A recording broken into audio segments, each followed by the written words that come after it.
Le débat de France 24, on s'intéresse aujourd'hui à la Géorgie, cette ancienne république soviétique du Caucase où les forces de l'ordre sont violemment intervenues mardi et mercredi. C'était à Tbilissi, la capitale, où des dizaines de milliers de personnes ont manifesté aux abords du Parlement.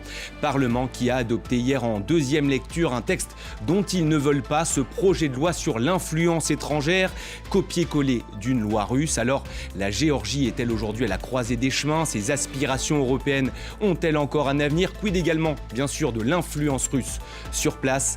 Toutes ces questions et bien d'autres, on va tenter d'y répondre avec mes invités. Je vous les présente. Je commence par vous, Régis Janté, bonjour.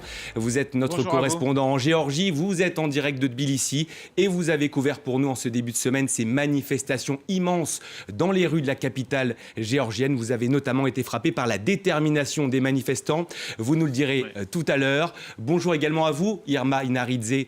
Vous êtes également à Tbilissi. Vous êtes une activiste, documentariste géorgienne, militante des droits humains et vous avez été de tous les combats démocratiques dans votre pays. Merci à vous d'être là. Et puis en plateau, je salue Pascal Boniface. Bonjour. Bonsoir. Directeur et fondateur de l'IRIS, auteur de 50 idées reçues sur l'état du monde, sorti aux éditions Armand Collin. Face à vous, Patrick Martin-Genier, bonjour. Bonjour. Enseignant à Sciences Po Paris, on en a parlé dans l'actualité d'aujourd'hui. Voilà. Eline Alco, spécialiste des questions européennes, auteur de L'Europe a-t-elle un avenir? Une approche critique de la construction européenne aux éditions Studirama. Avant de tous vous donner la parole, on va écouter ces quelques manifestants, réactions recueillies hier dans la capitale géorgienne. La Géorgie ne cédera pas plus qu'elle ne s'écartera de la voie européenne. Pas de direction russe, ce gouvernement ne pourra pas adopter cette loi. Nous sommes venus ici dire non à la loi russe. Nous voulons être libres et nous voulons être l'Europe. De quoi avons-nous le plus peur? D'être gazés, d'être battus ou de perdre le pays? Il me semble qu'en ce moment, nous avons une peur bleue de perdre le pays au profit de la Russie et d'un gouvernement de traîtres. Les manifestations se poursuivront. Il y aura une troisième audience. Il y aura un processus pour surmonter le veto présidentiel et de plus en plus de gens vont venir ici. Régis, vous étiez donc au milieu de ces manifestations violemment réprimées par les forces de l'ordre, des forces de l'ordre géorgiennes accusées d'être les esclaves de Moscou. On l'a vu dans votre excellent reportage hier. Ils sont très déterminés, ils sont venus des quatre coins du pays. Oui, effectivement, c'est vraiment ça qui m'a frappé hier. D'abord par le nombre. Je couvre ce pays depuis plus de 20 ans pour nos antennes, RFI et France 24. Et je crois que c'est une des 2 ou 3 plus grosses manifestations que j'ai pu couvrir dans ce laps de temps. Et il y en a beaucoup en Géorgie, parce que c'est un vrai pays où il y a quand même de la liberté, il y a une humeur démocratique. Et lorsque la manifestation a commencé, sitôt après qu'on ait appris que le Parlement avait adopté en seconde lecture, en deuxième lecture ce texte, eh bien les gens ont convergé vers le Parlement. On voit ces images en ce moment, et chacun avait son masque à gaz, son masque pour les yeux, ses masques pour respirer, etc. Enfin, chacun savait que ça pouvait être dangereux, en tout cas très désagréable comme soirée, mais chacun est venu, et cette détermination, on la sent parce que ça fait 3 semaines en fait qu'on manifeste en Géorgie chaque soir, parfois à plus bas régime. Il y a 3000, 4000 personnes dans la rue, mais il n'y a pas un soir sans manifestation depuis 3 semaines maintenant. Irma Inaridze, à quel point il était important pour vous de manifester mardi, mercredi?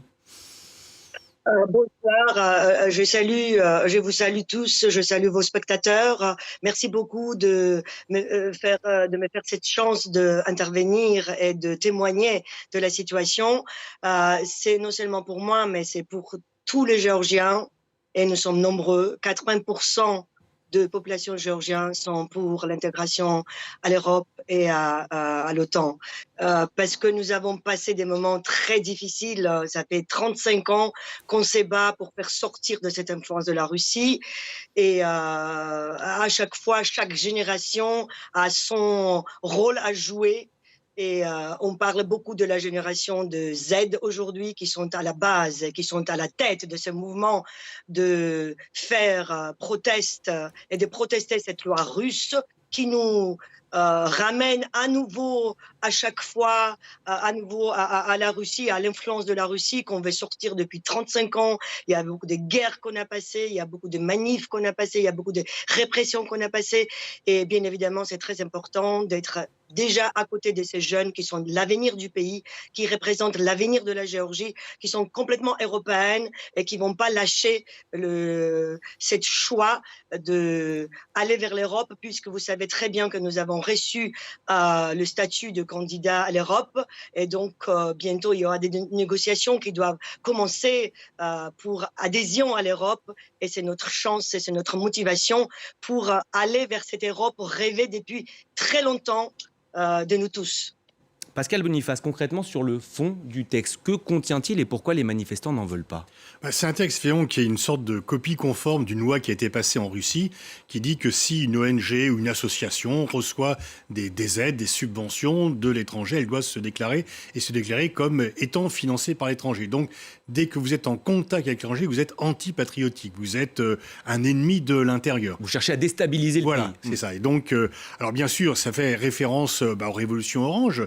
Bon, c'est sûr que George Soros a aidé les mouvements, mais les mouvements, c'est pas lui qui les a créés. Et donc, dans tous les pays, il y a des aides. Toutes les ONG, toutes les associations reçoivent des aides internationales. Sinon, les ONG ne pourraient pas se financer. Bien sûr, là, ça fait une sorte de mise en cause du monopole. Et donc, ce que voudrait le pouvoir géorgien, c'est que lui seul peut décider qui peut recevoir de l'argent. Et si on ne sait pas de l'argent de l'étranger, on peut penser que les organisations de défense des droits de l'homme ne risquent pas de recevoir beaucoup de subsides du gouvernement, auront des difficultés de financement interne. Donc c'est une volonté en fait de faire taire. Mais apparemment, le gouvernement a fait une grave erreur parce qu'il pensait faire taire l'opposition en faisant cette loi, en disant s'il n'y a plus de financement, tout le monde va rentrer dans le rang et puis je serai tranquille. C'est exactement l'effet inverse qui s'est produit puisque ça a déclenché une colère et il n'est pas certain, quand la boîte de Pandore a été ouverte, il n'est pas certain que l'on puisse faire rentrer de nouveau le diable dans la boîte. Patrick Martin-Genier, il faut le dire, le projet de loi avait déjà été porté il y a un an. Pourquoi il revient aujourd'hui sur le devant de la scène ? Eh bien parce qu'on a une majorité politique favorable à Poutine, il faut dire les choses telles qu'elles sont. On est dans un régime institutionnel fragile, à savoir que la présidente, en réalité, Mme Zourabichvili, n'a que des pouvoirs honorifiques. La réalité du pouvoir est entre les mains du Premier ministre du gouvernement. Il a une majorité politique. Il avait déjà reculé, rappelez-vous, à la suite effectivement de manifestations massives. Et là, il se trouve que ce projet de loi a été voté en première lecture puis en seconde lecture et le peuple géorgien se mobilise, fait preuve d'un courage extraordinaire face à une répression. La difficulté aujourd'hui, on voit bien que ce régime est très fragilisé parce que c'est le gouvernement qui a le pouvoir avec une majorité. Il y a effectivement des propos violents qui sont échangés, mais il y a un grand espoir du peuple, comme cela vient d'être dit donc par votre correspondant et madame qui représente la société civile. C'est cette volonté de continuer à aller de l'avant pour adhérer à l'Union européenne. En réalité, il y a un grand danger que court ce pays. Tout peut basculer d'un moment à l'autre. Il est aujourd'hui à la croisée des chemins. Elle est à la croisée des chemins parce que si demain ce projet de loi passe et voté et en force de choses légales avec un aspect tout à fait obligatoire, ce sera un coup d'arrêt, c'est ce que vient de dire l'Union européenne, un coup d'arrêt au processus d'adhésion de ce pays à l'Union européenne. Ce serait extrêmement dommageable. Et on a brièvement... Ce qui est d'ailleurs un peu, il faut réfléchir à cela parce que les autorités actuelles seront peut-être ravies que l'on cesse le rapprochement avec l'Union européenne. Et donc, à la fois, l'Union européenne est un peu coincée parce qu'elle ne peut pas ne pas réagir par rapport à ces restrictions qui sont contraires à ses valeurs et à ses règles. Et en même temps, en prenant des distances avec le pouvoir géorgien, il faut quand même garder le contact avec la société civile parce que finalement, l'actuel pouvoir ne pense que se dire tant mieux si on peut couper les relations avec l'Union européenne. Et nous, on va plutôt voir du côté de Moscou, voire de Pékin. Régis Janté, je veux vous entendre sur cette répression qui ne touche pas uniquement les opposants dans la rue, elle touche désormais le principal parti d'opposition dont le leader est désormais défiguré. Il a été battu par la police anti-émeute. C'est un signe de plus que la démocratie s'éloigne en Géorgie ? Oui, effectivement, et ça a même probablement été fait à dessein, puisque lorsqu'il a été tabassé, c'est vraiment le mot qu'on peut employer en l'occurrence, apparemment ça a été filmé par la police, on a voulu lui faire dire qu'il était un lâche, donc il y avait au-delà du passage à tabac une volonté politique qui allait au-delà en fait de ce moment-là, quoi. Et effectivement, lorsque lundi dernier, nous avons eu une très grande manifestation ou rassemblement organisé par le parti au pouvoir, qui est très inquiet en réalité, parce que ça dure depuis 3 semaines, donc il a essayé de faire une démonstration de force, qui était une manifestation aussi très importante, mais pas du tout spontanée. On a vu, par exemple, des marches coup de cas, des minibus apporter tous ces gens dans la capitale. Ils sont aussitôt repartis chez eux. Eh bien, on a eu un grand discours de cet oligarque qui tient véritablement le pays, Bidzina Ivanishvili, qui apparaît très rarement en public. C'est quelque chose qu'il déteste, mais là, il s'est senti obligé de venir parler et son discours a été très menaçant, notamment contre ce parti, en disant qu'il était le parti de la guerre et qu'il y aurait des répressions. Il a vraiment dit très clairement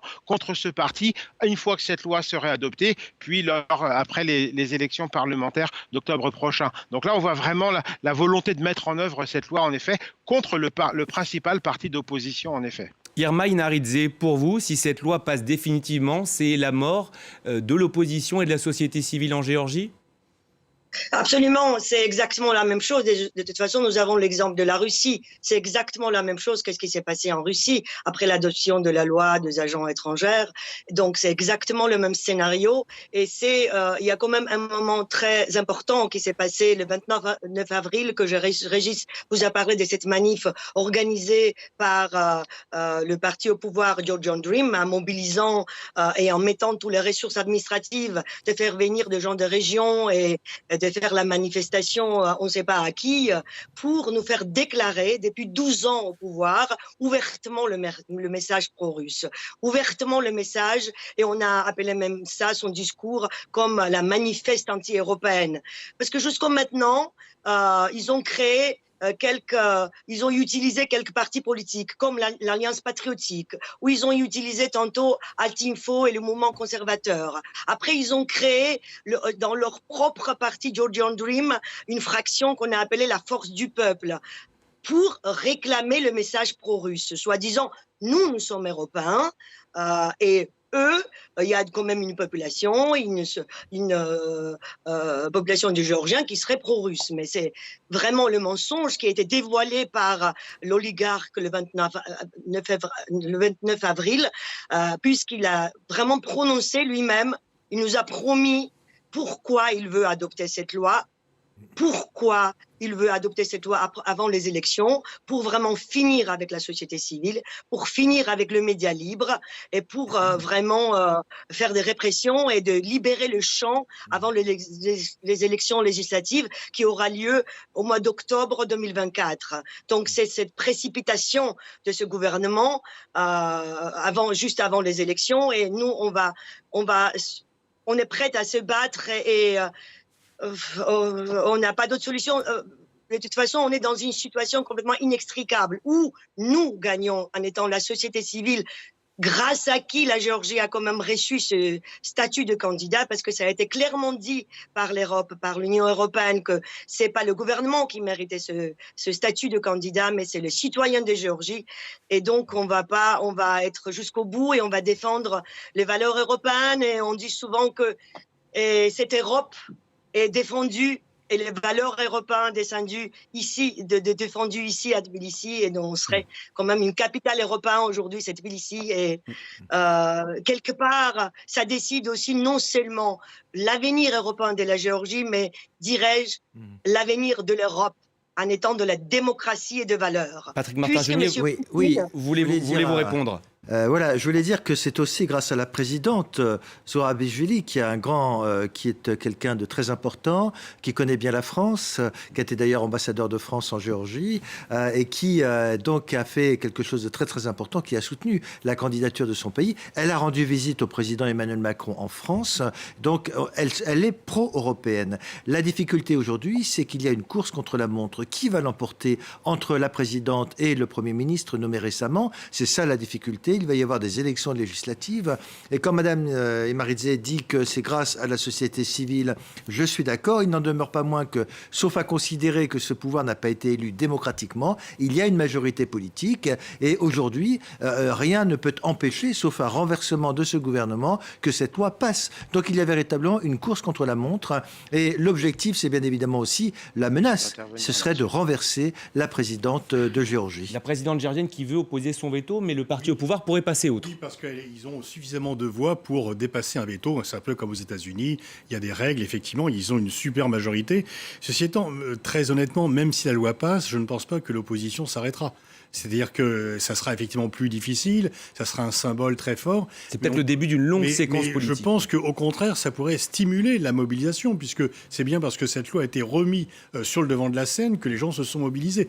Donc si le pouvoir estime qu'en faisant passer la loi et en interdisant le financement de l'étranger, ils vont faire rentrer tout le monde chez eux, je crois qu'ils vont plutôt être surpris parce qu'on peut très bien, heureusement, il y a aujourd'hui des réseaux sociaux et on peut très bien se mobiliser sans argent, on peut très bien échanger les informations. Et en fait, les réseaux sociaux dans de nombreux pays ont permis des mobilisations contre des régimes autoritaires très très fortes. Alors, le problème, c'est que c'est difficile de dégager un leader par la suite. C'est un peu le pendant de cela.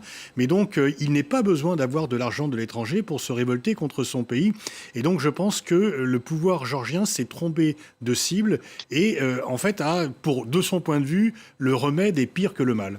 Alors, quid également, on en a brièvement parlé de Bidzina Ivanishvili, cette oligarque milliardaire, donc ancien Premier ministre, qui pèserait, selon les estimations, 40% du PIB géorgien. Régis Janté, pour nos téléspectateurs qui ne le connaîtraient pas, qui est-il et quelle est aujourd'hui son influence sur la politique géorgienne? Il est en coulisses, il agit dans l'ombre.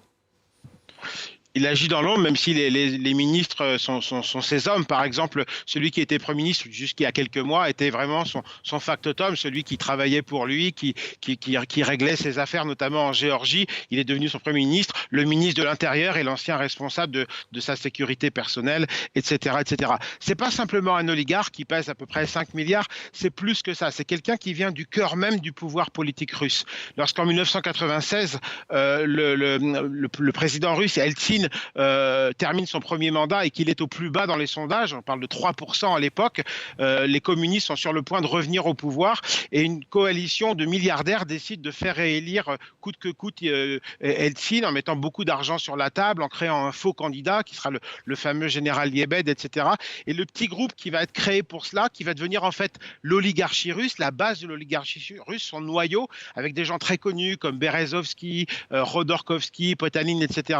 C'est un petit groupe de 10 personnes en fait, et dedans il y a ce milliardaire, M. Ivanishvili. Donc ça montre combien il vient du cœur même du pouvoir russe et qu'évidemment aujourd'hui il n'en est pas exempt. Et dans les régimes autoritaires partout dans le monde, eh bien personne ne laisse des gens qui ont des poches d'argent évoluer librement. Ils sont toujours contrôlés par le pouvoir. C'est vrai en Chine, c'est vrai en Russie, à l'intérieur de la Russie, mais aussi pour les oligarques qui sont autour de la Russie. Il ne faut jamais oublier que la Géorgie c'est un pays important pour la Russie. C'est là que M. Poutine fait sa première guerre à l'étranger en 2008, justement dans la même logique qu'il va le conduire à faire la guerre en Ukraine. C'est la même guerre au fond. Et M. Ivanishvili est revenu au pouvoir de lui-même, autant que je sache. Mais ensuite, effectivement, il a coordonné en quelque sorte. Il ne peut pas être indépendant du Kremlin, c'est juste pas possible dans cet environnement politique. Il faut voir qu'un oligarque, c'est un acteur géopolitique en réalité. Il faut les voir comme ça, les oligarques. Ce ne sont pas simplement des gens qui ont de l'argent, parce que avec l'argent, on achète des médias, on achète des services secrets, on achète des votes, on achète des députés, des partis, etc. Donc il est très puissant, il contrôle. C'est presque aujourd'hui, je le dis parfois en plaisantant, mais ça n'en est pas une. La Géorgie aujourd'hui est une quasi-autocratie d'un oligarque qui n'a aucune fonction officielle. C'est un peu ça la définition du régime géorgien aujourd'hui. Par rapport à ce que disait M. Martin Grenier au sujet, ils ont été élus démocratiquement. Effectivement, il y a une légitimité, ils ont été élus. Ça pose beaucoup de problèmes parce que les élections sont beaucoup moins propres qu'elles ont pu l'être. Donc tout de suite, le doute s'introduit quant à la légitimité. Par exemple, au niveau des budgets, et c'est légal, mais par exemple, 50% de tous les budgets d'élection sont celui du parti au pouvoir, le Rêve géorgien, et quand 50%, ce sont tous les autres partis. Donc ça montre le poids qu'il a dans ce pays, juste parce que c'est un oligarque qui le finance. Et on va justement écouter un extrait du discours de Bidzina Ivanishvili. C'était en début de semaine. Écoutez. Le financement des ONG, qui nous est souvent reproché et qui est considéré comme une aide de l'étranger, sert en fait presque entièrement à renforcer les cellules d'agents et à les amener au pouvoir. Ces fonds n'ont donc rien à voir avec de l'assistance. Au contraire, leur seul objectif est de priver la Géorgie de sa souveraineté étatique. Pascal Boniface, c'est réellement lui le maître du pays aujourd'hui ? Bah oui, Régis l'a bien dit, Régis Janté l'a très bien dit, quand vous avez une fortune qui est à peu près la moitié du PIB du pays, vous avez quand même, on vous écoute poliment. Et donc vous avez l'influence et effectivement, on peut acheter des parlementaires, on peut acheter des médias, on peut acheter l'opinion, ça se voit. C'est presque assez ironique qu'il parle de l'influence étrangère, puisque lui-même en fait obéit à un pays étranger qui est la Russie. Donc mais la bonne influence étrangère, c'est il retourne effectivement l'accusation. Et vraiment, la partie qui se déroule en Géorgie ici est extrêmement importante et il y a des dangers qui sont très lourds. Que va-t-il se passer si, par exemple, le pouvoir est en difficulté et qu'il demande l'aide de la Russie pour rétablir le calme selon ses propres...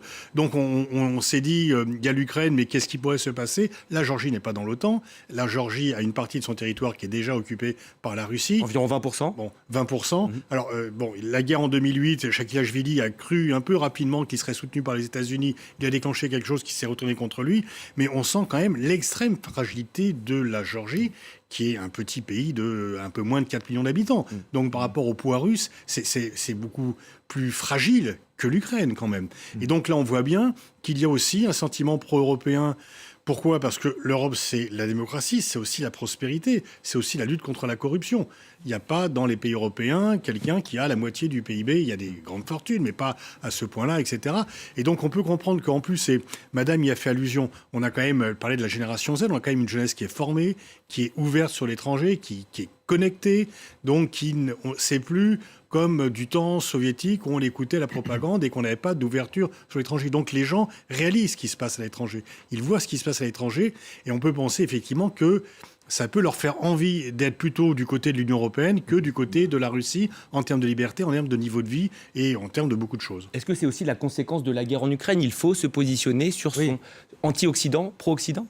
Oui, alors d'abord pour compléter ce que vient de dire Pascal Boniface, on a fêté hier les 20 ans de l'adhésion d'une dizaine de pays à l'Union européenne. C'était les pays de l'Est. Ils sont venus dans l'Union européenne pour la liberté, la démocratie, la prospérité. Et c'est ça. Et on sait à quel point ça a déplu à Vladimir Poutine. Voilà, et c'est ça que veut le peuple géorgien aujourd'hui. Et effectivement, oui, il y a l'Ukraine. Et on voit bien que la Géorgie, c'était une zone tampon pour l'Union soviétique et que Vladimir Poutine veut reconstituer cette zone, son empire en quelque sorte. Sa zone d'influence. Sa zone d'influence. Et donc, c'est ça, aujourd'hui, ce qui est en jeu, c'est la liberté de la Géorgie. Mais je voudrais dire une chose, c'est que je vous disais tout à l'heure que c'était une course contre la montre. Pourquoi ? Parce que là, en quelques mois, peut-être en 2 ans, le pouvoir géorgien peut être renversé par Vladimir Poutine, qui n'a pas renoncé à reconquérir ses anciens glacis, comme on appelait à l'époque, alors que l'adhésion de ce pays à l'Union européenne, ça prendra à environ une dizaine d'années. On ne peut pas accélérer. Il y a plus d'une trentaine de ce qu'on appelle en jargon européen de chapitres pour progresser vers la voie d'entrée dans l'Union européenne. Il y a la gouvernance, il y a la corruption, il y a la démocratie, la capacité de s'adapter à une économie de marché. Et la Géorgie n'en est qu'au début. Et le calcul que fait cet oligarque et la Russie, c'est que de 10 ans, il y a encore des chances pour Vladimir Poutine d'essayer de faire basculer le pouvoir de son côté. Irma Inaridze, vous avez peur aujourd'hui que votre pays devienne une Ukraine bis, pourrait-on le dire comme ça ? Non, on n'a pas peur de ça parce que moi je pense pas que oui. On est conscient, mais on n'a pas peur parce que justement, on a réussi à casser ce peur. Parce que notre gouvernement actuel nous a fait justement manipuler et sa propagande était basée « Ah, vous voulez la guerre » dès qu'on disait des choses critiques par rapport à justement cette direction de la Russie que le pays a pris depuis 12 ans de pouvoir de Georgian Dream. Donc, nous n'avons pas peur et nous sommes... Et moi, je vais compléter tout ce qui a été dit aussi sur votre plateau, soi-disant que la Géorgie était même au sein de l'Union soviétique en 1989, en étant jeune comme Gen Z aujourd'hui, on a manifesté pour avoir plus de liberté comme État. Parce que nous étions toujours de peuples qui luttaient pour leur langue en 1978 au sein de l'Union soviétique. En 1989, les Chars sont venus massacré des Géorgiens. Il y avait 20 femmes qui étaient tuées. Tout simplement, la Géorgie n'était pas connue à cette époque comme un pays. Donc, nous avons passé cette lutte pour aller vers l'Europe.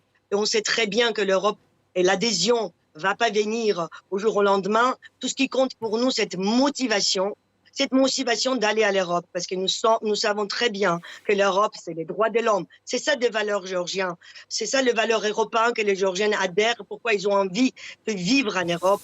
Et c'est culturellement, ce pays a toujours été européen et c'est non seulement aujourd'hui. Donc, cette lutte arrive parce que la génération Z connaît l'Europe et ils ont connu des choses à l'Occident et parce qu'on a des ordinateurs ou des téléphones portables.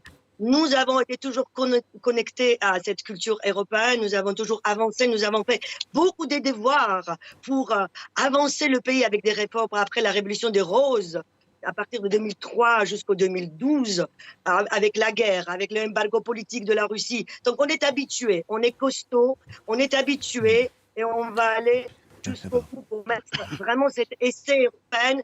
Et pour nous, vraiment, c'est le but de défendre ces valeurs européennes, cette démocratie européenne qui est non seulement attaquée en Géorgie, mais aussi partout en Europe et même en dehors de l'Europe aujourd'hui. Je vous voyais réagir, Pascal Boniface. Oui, non, enfin, je ne peux qu'abonder, effectivement. Une fois encore, quand il y a une telle mobilisation, elle ne prend pas fin parce que le pouvoir fronce les sourcils ou alors il peut durcir la répression. Il y aura peut-être des gens qui seront emprisonnés. On voit qu'il y a des violences qui ont été exercées, y compris contre des parlementaires. Donc on peut penser que ça va être encore plus important contre des manifestants. Mais je pense que voilà, le diable est une fois encore sorti de sa boîte et c'est irréversible. Et puis il y a un environnement aussi. Il y a quand même un environnement international. Ce n'est pas la Géorgie isolée dans un environnement stable où rien n'est contesté, etc. Donc je pense que là, il y a quelque chose qui est irréversible. Mais c'est d'autant plus dangereux parce que il ne faut pas penser que Poutine va se laisser faire facilement. Donc il faut faire extrêmement attention à ce qui va se produire. Et comme Poutine estime qu'il n'a plus rien à perdre avec les pays occidentaux, que de toute façon cette partie-là est perdue, que lui doit plutôt regarder vers l'Est, le Sud, mais en tous les cas, ils ont intégré la doctrine Karaganov, ils ont intégré qu'il n'y a plus rien à faire avec les pays occidentaux. Quelque part, ça lui donne les mains un peu plus libres que lorsqu'il devait quand même faire attention à garder des choses en commun. Il n'y a plus de retour en arrière possible ? Alors écoutez, on est dans une forme de guerre hybride. Parce que ça veut dire que celui qui commande, il est au Kremlin, avec ses sbires qui sont effectivement à Tbilissi, donc les pro-russes. Et quand on parle d'une guerre hybride, on a toujours dit que le russe n'interviendrait pas forcément en envoyant des troupes. Donc ça, c'est la situation extrêmement difficile. Il y a quand même un pays qu'on oublie, parce que lorsqu'on écoute les États-Unis, la Maison-Blanche, on nous parle d'ancrage, pas uniquement d'ancrage européen, mais d'ancrage euro-atlantique. Ce qui veut dire aussi que les États-Unis surveillent beaucoup la situation avec le Royaume-Uni et que donc les États-Unis seront là pour, le cas échéant, intervenir s'il y avait véritablement un danger. Seul problème, Pascal Boniface l'a dit, ce pays n'est pas dans l'OTAN. Donc tant qu'il n'est pas attaqué militairement, eh bien même l'Union européenne ne pourra rien faire. Nous sommes dans une situation relative d'impuissance s'il arrivait, par exemple, que cette majorité s'installe durablement dans ce pays. On peut aussi penser que même s'il était attaqué militairement, il n'est pas certain. Les États-Unis ont dit qu'ils ne feraient rien militairement comme envoi de troupes par rapport à l'Ukraine. Ils envoient des matériels, mais là, c'est pas. Si c'est le gouvernement qui prend le pouvoir et qui a une aide militaire d'un pays extérieur, il sera beaucoup plus difficile d'intervenir. Régis Janté, une réaction sur ce point précis ? Oui, non, c'est effectivement très important. Vous avez raison de pointer les dangers et la manière dont la Russie veille à cette question. Moi, je suis convaincu que cette loi n'a pas été imposée par le gouvernement géorgien, qui honnêtement n'en a vraiment pas besoin. Il a obtenu en décembre dernier le statut de pays candidat à l'Union européenne pour gagner une élection en Géorgie. C'est formidable. Il aurait pu simplement surfer sur cette question et remporter cette élection. Donc c'est pour moi un indice très fort qui montre que l'initiative vient de l'extérieur. On a d'autres lois d'ailleurs sur les agents étrangers de l'étranger qui sont promus dans la région. Un vient d'être promulgué d'ailleurs au Kyrgyzstan il y a 3 semaines à peu près, et les informations que je reçois de très bonnes sources de ce pays montrent qu'il y a eu une vraie pression de la part du Kremlin auprès de la présidence de ce pays. Donc c'est une manière aussi de mettre au pas, de mettre à sa main, j'ai envie de dire, les pays de la région par la Russie, quoi. Donc effectivement, et ces jours-ci, on entend un discours sur l'importance des élections question qui en soi n'est pas très importante, mais c'est l'idée, je crois, derrière de rester dans la légalité, effectivement, pour pas donner le moindre prétexte, qui en fait ils n'en ont pas besoin, mais à la Russie pour pas qu'on retrouve le scénario qui s'était déroulé en Ukraine. Je souligne aussi une question importante. On parle toujours de ce que sera le sort de la guerre en Ukraine, mais du sort de l'Ukraine dépend le sort de tout un tas de pays et qui seront autant de zones d'instabilité si par exemple la Russie l'emportait, parce que la Géorgie, peut-être l'Arménie aujourd'hui, la Moldavie et d'autres pays avec leurs élites, je pense même au Bélarus, même au Kazakhstan, pourraient se trouver tout à fait en désaccord avec ce qui se passe et ça pourrait entraîner de l'instabilité dans les années à venir, quand bien même la Russie l'emporterait et reformerait le glacis que vous évoquiez tout à l'heure. Irma Inaridze, quelles sont aujourd'hui les armes en votre possession pour obtenir gain de cause? Donc, pour les armes dans nos mains sont d'abord la jeunesse et l'avenir du pays qui est dehors. Et on ne peut pas dire non à l'avenir. Donc, ça, c'est très important. Parce que nous sommes ravis, parce que ça fait des années qu'on disait qu'il n'y a pas de gens qui sortent, il n'y a pas de gens qui participent. Là, finalement, à partir de l'année dernière, 2 ans avant, on voit une mobilisation forte de la jeunesse, qu'ils ne vont pas lâcher leur pays aux Russes, qui vont absolument aller avancer vers l'Europe. Ça, c'est une.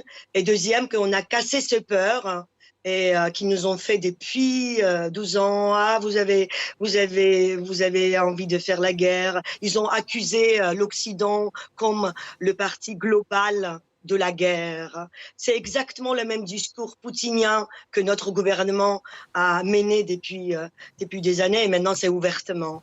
Donc c'est 2 forces importantes dans nos mains va nous faire gagner cette guerre et cette lutte dans laquelle nous sommes aujourd'hui. Je voudrais aussi vous entendre sur ce double discours qu'ont tenu les autorités géorgiennes. Pendant longtemps, elles ont ménagé Moscou et Bruxelles. Aujourd'hui, c'est la fin de l'ambivalence ? Ah oui, il n'y a plus d'ambiguïté possible. Sauf que qui détient le pouvoir, c'est le Premier ministre et non pas la présidente qui est en grande difficulté. Mais à travers cette loi dont on a parlé, en réalité, sur les ingérences étrangères, ça vise aussi à supprimer des financements aux partis politiques démocratiques. Et la grande crainte, c'est que demain, s'il y a de nouvelles élections législatives, elles ne soient pas sincères, qu'il n'y ait pas de liberté. La jeunesse qui vient d'être évoquée sera de plus en plus réprimée. Il n'y aura plus de liberté d'expression parce que ça vise aussi la presse. Regardez ce qui s'est passé en Hongrie. Il n'y aura plus de presse libre si ça continue. Et donc cela va conduire à l'instauration durable d'un pouvoir qui risque d'être du côté de Moscou. C'est véritablement la démocratie géorgienne qui est en cause et son ancrage européen qui peut être totalement compromis. Les dirigeants européens et américains l'ont bien compris, effectivement. Elle aurait encore une carte à jouer en Europe, cette Géorgie, avec cette loi ? Ah bah non, et surtout avec un pouvoir en fait qui s'appuie complètement, parce que comme l'a dit Régis Jantet, cette loi a été prise pour Moscou. Le pouvoir s'en serait bien passé, ça lui complique plutôt la tâche et ça montre que même ils n'ont pas pu plaider leur cause auprès de Moscou en se sentant obligés de faire quelque chose qui est la copie conforme d'une loi russe. Ce à quoi ils avaient renoncé il y a un an. Voilà, alors qu'ils auraient pu dire, bon écoutez, pour l'instant ça se passe pas trop mal, on essaie de garder les 2 bouts, etc. Et donc là, il y a eu probablement un ultimatum de Moscou disant non, c'est comme ça, pas autrement. Et effectivement, le résultat, c'est que la Géorgie risque, avec ce pouvoir-là, de couper les liens avec l'Union européenne. Donc c'est tout à fait conforme au vu de la Russie. Donc il y a une sorte de paradoxe, c'est que les réactions de l'Union européenne qui ne peuvent pas ne rien faire par rapport à cela, risquent de satisfaire le pouvoir. Il faudra voir ensuite si la révolte populaire sera suffisante pour venir à bout. Et là, enfin en tous les cas, peut-être que Madame et Régis Jantet peuvent faire des pronostics. Moi, je ne m'y aviserai pas. À titre personnel, ça a été une surprise de voir cette loi arriver au Parlement ? Oui, parce qu'il y a un nouveau Premier ministre là, depuis le mois de février. Et donc, il a, comme le dit vos intervenants, là, effectivement, ils ont reçu des ordres très clairement du Kremlin. Ils avaient renoncé parce qu'il y avait quand même cette apparence de démocratie. Et là, aujourd'hui, c'est un pouvoir qui s'est durci, qui, avec cette majorité, ce nouveau Premier ministre, cet oligarque qui a beaucoup d'argent. C'est quoi un oligarque ? C'est un homme qui a de l'argent et c'est quelqu'un qui obéit aux ordres du Kremlin, sans quoi il est éliminé physiquement. Donc, effectivement, il renforce par sa puissance économique, financière et politique. Et donc, c'est effectivement effectivement un nouveau développement qui fait que c'est une situation, à mon avis, irréversible. Ça va passer ou ça va casser. En tout cas, très clairement, c'est l'avenir de ce pays qui est en jeu, la démocratie et la liberté. Irma Inaridze, dans quel état était la société civile géorgienne ces dernières années? On ne parle pas évidemment des événements depuis l'adoption en seconde lecture de cette loi. Ces dernières années, est-ce que vous pouviez librement manifester? Dans quel état d'esprit étiez-vous? La société civile a été très très développée en Géorgie depuis des années même 90 jusqu'au 2000. Ça a toujours existé, ça a toujours été développé par rapport aux autres régions à proximité, par rapport aux autres pays post-soviétiques, on va dire, parce que c'est un pays qui a mis ses structures assez vite sur place, et c'est ça qui a favorisé aussi un développement de la société très vite, très bien, qui nous a rendu aussi un pays quand même leader dans ce partnership oriental avec l'Ukraine et la Moldavie. Oui, nous pouvons encore manifester librement. Oui, nous pouvons encore avoir notre liberté d'expression, et on va tout faire pour garder ça jusqu'au longtemps encore. Et pour justement, ça a été bien dit qu'il nous faut encore beaucoup parce que c'est tellement fragile, il faut avoir beaucoup de conscience et beaucoup d'intelligence de passer sur cette file qui est très étroite et très fragile pour gagner cette lutte et pour ne pas perdre cette liberté de l'expression que nous avons aujourd'hui. Nous sommes, et la société civile est de plus en plus massacrée, on va dire, et réprimée par le gouvernement, mais ça ne nous arrête pas, ça continue toujours à œuvrer et à manifester pour son pays. Alors on va écouter le haut-commissaire de la Commission européenne. Aujourd'hui, la présidente de la Commission, Ursula von der Leyen, a exprimé sa vive inquiétude. Elle condamne les violences. On peut bien sûr s'attendre à ce qu'elles se reproduisent. Écoutez ce haut fonctionnaire. La loi sur la transparence qui a été adoptée en deuxième lecture est inacceptable et créera de très sérieux obstacles sur la voie de l'adhésion à l'Union européenne. Dans le même temps, les progrès réalisés jusqu'à présent sur les 9 étapes sont limités, ce qui n'est pas non plus une bonne chose. Cependant, il reste encore du temps. Nous rédigerons nos recommandations en septembre et publierons notre rapport en octobre ou novembre. Il y a donc encore du temps, mais la balle est fermement dans le camp du gouvernement. Régis Janté, on peut s'attendre à des manifestations peut-être encore plus grandes dans les prochains jours en Géorgie, à Tbilissi? Oui, je le crois. Si on prend la dynamique, d'abord, la première tentative de faire passer cette loi en mars 2023, où tout de suite les gens étaient sortis et en 48 heures, on fait retourner, au gouvernement lui ont fait retirer sa loi. Et puis là, donc, on remet cette loi à l'examen. Passage en première lecture de la loi, c'était le mercredi, il y a 10 jours à peu près, et ce jour-là, la population triple dans la rue. On a à peu près 40 000 personnes, ce qui déjà à l'échelle géorgienne n'est pas rien. Seconde lecture hier soir, on a 80 000 personnes. Donc tout porte à croire que lorsque dans probablement une semaine ou 10 jours, la troisième lecture va être entamée et qu'on va se rapprocher de l'échéance, parce que là, il n'y a plus de quatrième lecture derrière, on va avoir sans doute beaucoup de gens dans la rue. La peur n'est plus là, comme le dit Irma Inaridze, et puis la volonté, la lame de fond de ce désir d'Europe qui est inscrit profondément dans l'histoire de la Géorgie. Puis on est dans un pays aussi, dans une situation post-coloniale qu'on connaît, que la France connaît aussi en Afrique, etc. Et on a une population qui croit à son indépendance et qui ne veut pas de la Russie. Et ça, c'est très très fort. C'est la Géorgie qui est un des premiers pays de l'Union, enfin des républiques de l'URSS à vouloir en sortir. Dès 1978, on a des manifestations, des mouvements très importants qui vont conduire plus tard à l'indépendance. Donc je crois que c'est une vraie lame de fond. Et d'ailleurs, ça m'amène à réfléchir et à voir aussi qu'est-ce qui fait que M. Poutine fait la guerre. On se pose tous la question et on a raison. Et l'une de celles-ci, c'est qu'il a perdu, la Russie a perdu son pouvoir d'attraction sur ses voisins, sur l'Ukraine, sur la Moldavie. Regardez ce qui se passe en Arménie aujourd'hui, c'est très important. Alors que c'est un pays qui doit sa sécurité à la Russie. Et malgré tout, il y a un vrai rejet profond dans la société arménienne aussi, et on le voit partout dans les élites. Regardez ce qui s'est passé au Bélarus en 2020, et c'est sans doute une des raisons principales de cette guerre d'ailleurs en Ukraine. C'est un point important ça, la Géorgie aujourd'hui, d'autres pays demain. Oui, bien sûr, mais bien sûr, on le voit bien, mais la difficulté aujourd'hui, c'est est-ce que ce pouvoir va reculer ? Je n'en suis pas certain. Il se sent très fort, malgré cette puissance de la société civile. Malgré les 80% de la population qui serait favorable à une intégration européenne. Même la présidente a averti, attention, soyez prudents, ne démolissez pas les immeubles, n'envahissez pas le Parlement, ne cédez pas à une tentation de soulèvement populaire qui irait à un quasi-coup d'État. Elle a même averti, elle a appelé au calme, parce que la Géorgie est un État démocratique. Et c'est ça, aujourd'hui, la difficulté de ce pays. Et donc, la difficulté, c'est ça. Ce sont les élections qui vont venir. Est-ce que ce pouvoir va reculer ?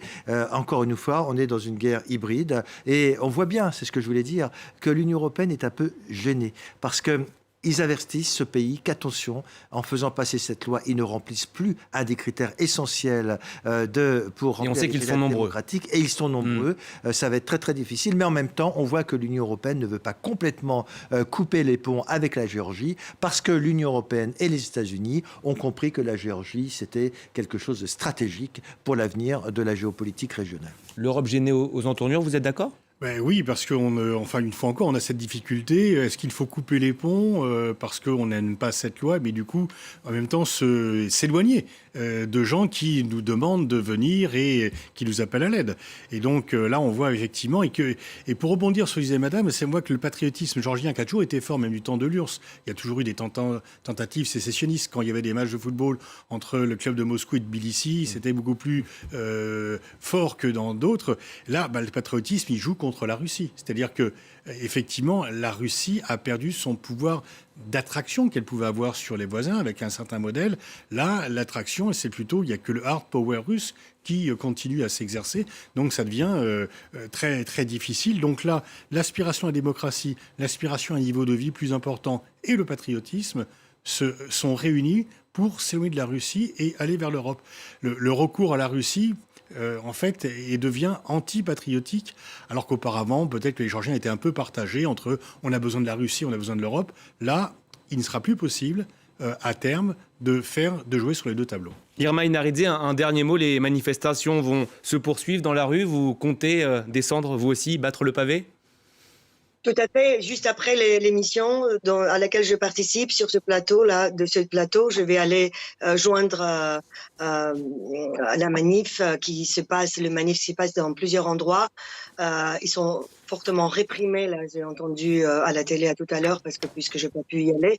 Donc, je vais aller précipiter. Et aussi, j'ai oublié aussi dire que l'espoir qu'on a aussi que l'Europe va être plus attentionnée à la Géorgie, plus que jamais.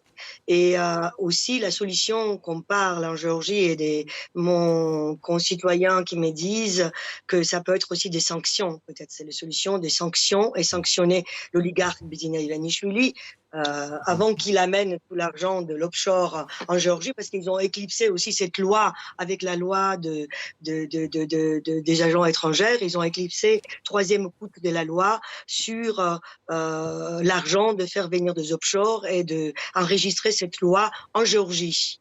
Et après, ils vont nous dire qu'ils vont adopter la loi des étrangères, de loi étrangère, agents des étrangères, comme quoi la loi de transparence. Donc c'est complètement la contradictoire et toujours les confusions pour rien comprendre et de ne pas comprendre qu'est-ce que c'est la Géorgie. Mais l'Europe a un rôle important à jouer. Le message est passé. Politiquement et aussi avec les sanctions.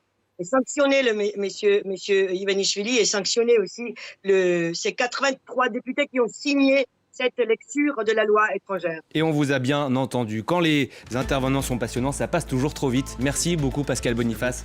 Merci à vous Patrick. Merci à vous Régis Janté. Et vous également Irma Inaridze. C'est la fin de ce débat. L'information continue, bien sûr, sur notre antenne. Restez avec nous.